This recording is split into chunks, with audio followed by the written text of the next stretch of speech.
A very honorable alim in the subcontinent, I don't want to name him, he once said, we shouldn't do, this is the incident of the British rule, the days of the British rule.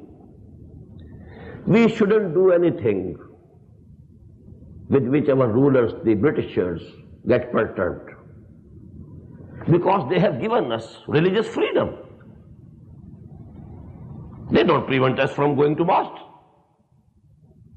from keeping fasting,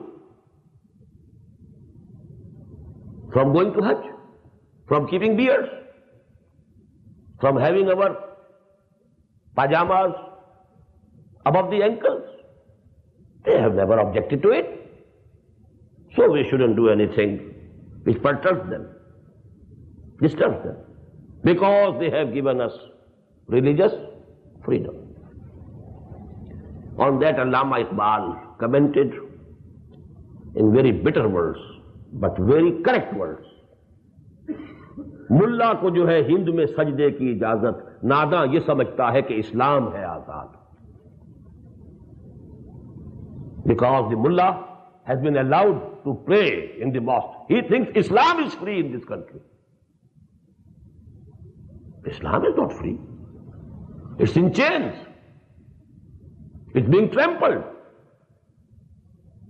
पस्ती का कोई हद से गुजरना देखे, इस्लाम का गिर करना उभरना देखे, माने न कभी के मद है हर जज्र के बाद, दरिया का हमारे जो उतरना देखे. Downtrodden, trampled under the feet. Freedom only to say prayers, freedom only to keep fast, freedom only to go to Hajj, and you think Islam is free. This is your concept of Islam. And as I told you, it had become prevalent throughout the Muslim Ummah. From that lowest ebb of our downfall, we are emerging slowly, slowly.